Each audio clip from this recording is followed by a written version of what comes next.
Hey there. So yeah, let's talk about worst case scenarios because that's what I feel like my sort of um, somebody remarked on Facebook today that or shared something from Adyashanti where he says, feel into the deep ease and the deep peace that's always there. And my first reaction is, what deep ease and peace? Like my life has been nothing but like a very deep underlying sense of unease. And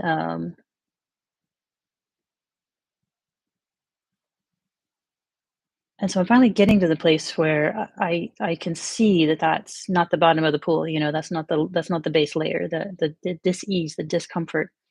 It looks like the floor, but it's not. It's not the floor. There's something deeper than that. Uh, but this protective layer is there, in part because as a kid, curiosity, innocence, vulnerability, these things were punished mercilessly. So you had to defend, you had to stay away from them. They were dangerous. Um, awe, God forbid you're enthusiastic about something. Um, so yeah, so this floor was built, this very painful floor that, yeah, that styled itself as the floor. This is as low as you can go. Um, so don't worry about, and if you fall through it to the stuff on the other side, that's what's dangerous. Um, So pretend it's not there. Pretend it's not real. Pretend it's not an option. Never was. Never was a real option. It's just nothing but pain.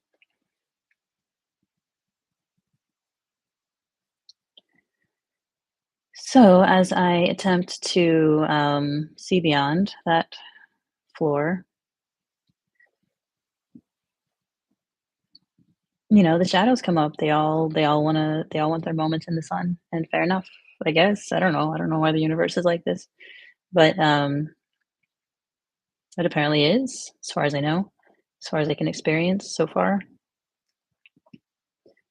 So So yeah, to I guess to assuage the parts of myself that are panicking about the prospect of being happy, innocent, curious.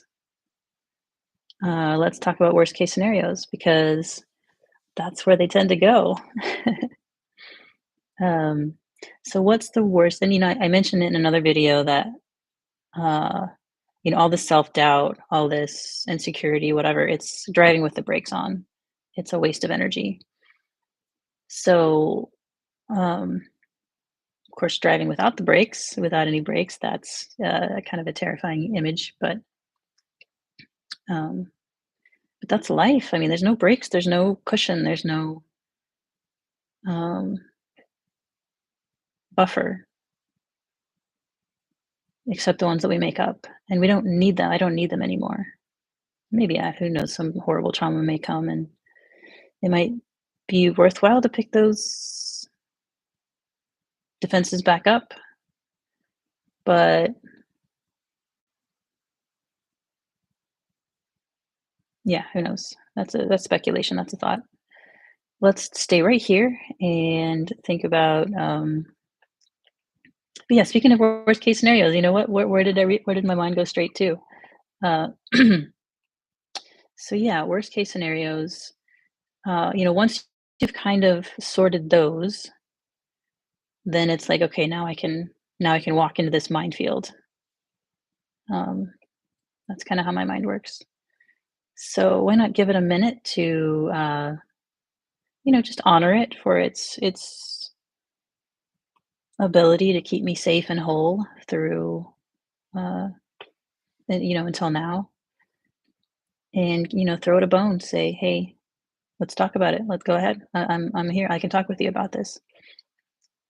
So worst case scenarios, if I take the brakes off, if I attempt this non-dual realization, Um, and it's all very cute because I suspect because yeah, these tiny little defense mechanisms, insecurities, all of it. It's just such tiny things compared to the vast and glorious mystery of this existence. But yeah, I'm gonna pat it on the head, indulge it. So,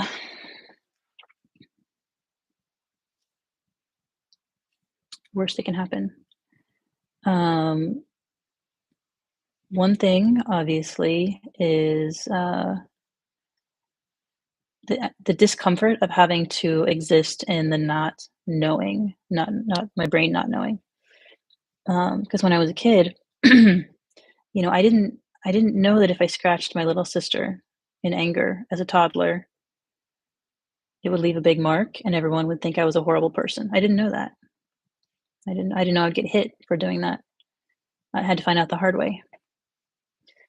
I didn't know that when my parents had a Tupperware party and told me to go to bed, and of course, party on the other side of the wall. Of course, I'm gonna walk and peek around and look, try to see what's going on, try to discern what Tupperware or party means, right? I got hit for that. I didn't know I was gonna get hit for that. I didn't know it was so bad. I didn't know it was so terrible. On the schoolyard, I was slagged down for so many infractions that I didn't know were infractions, of of the schoolyard code that everybody else got and I didn't somehow. Um,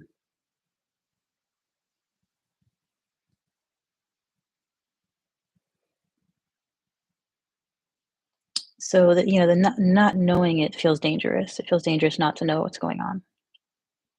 Um, I guess the answer to that is that I don't know what's going on, whether I pretend like I do or I don't. So, um, acknowledging that I don't know what this universe is and what's going on is not that far of a bridge, honestly. It really doesn't make any difference whether I pretend. I mean, yeah, like you pretend you got it locked down, you figured out life, you figured out the yeah, whatever. Um, again, that's cute. I have a physics degree. I know what the universe, it's like, yeah, no, no, that's not it. Um, so yeah, not knowing. That's kind of a tough one. Another one is, and if you don't, oh, and yeah, okay, sorry. So if you don't know, then you can be fooled. If you don't know what's going on, not only can you be, um, made fun of or excluded or humiliated, um, you can be fooled. You can find out after years that something you dead ass believed was real is not real. And it's happened before. I was 14 when Carl Sagan imploded my Christian worldview. And it's like, I described it as being instantly transported from a safe, comfortable, stuffy little, 1970s dark wood paneled room with orange shag carpet or whatever, right? To like, you're floating in outer space, infinite universe. Don't know which way is up or down. You don't know any goddamn thing. Um, and I had to do that alone because I mean, I knew some other atheists, but not like that. Not where I could, and they were pretty settled in their atheism, so they weren't, their minds weren't in the process of being blown.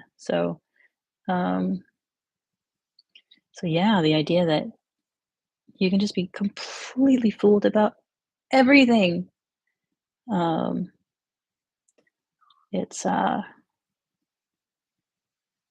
deeply embedded. And then, Howard Zinn imploded my view of the United States as this benevolent force in the world,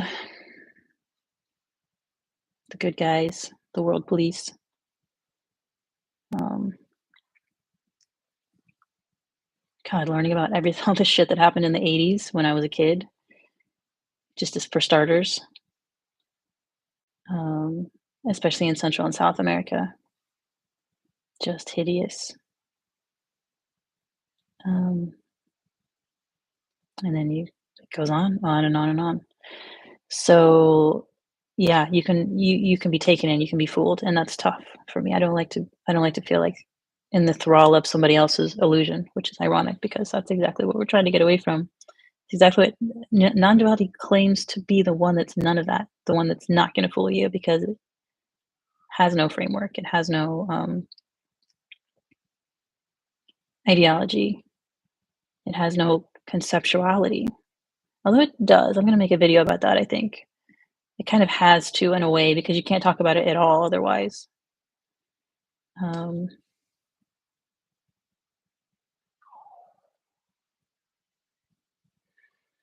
but yeah, the fact that it kind of, I mean, I say it sings to my bones. I think because it's like, look, we're not going to tell you what to believe. You have to go experience it.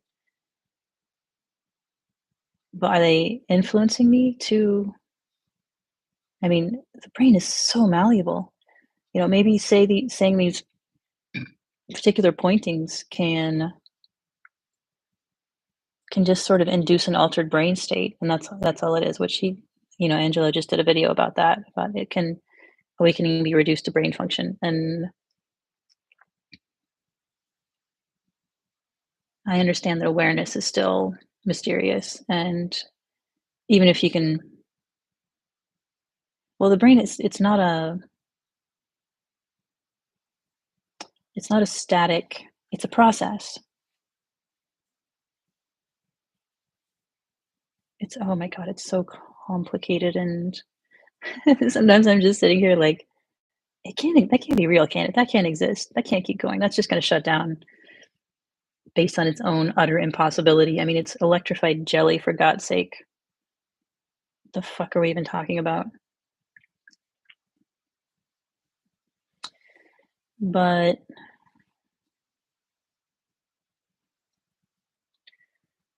yeah, it's still the am I being fooled antenna is up. Um, just looking for any chink in that armor, any place, any pink flag, much less a red flag, you know? And, it's almost scarier because I haven't found any, It's like, wow, that is a really airtight, uh, I don't know, method of indoctrinating people. Even if they're not trying to indoctrinate people, even if one of them stumbled into it and then told somebody else and told somebody else, and it, became this, mass delusion.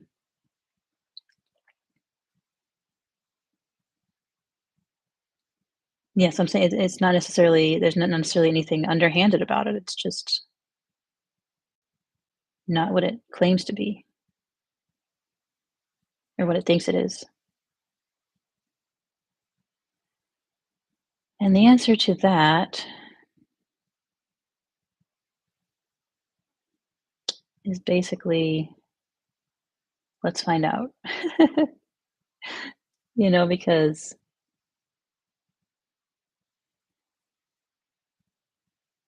they say it's self-validating once you get deep enough. Um, and even now, in some ways, I must have an extremely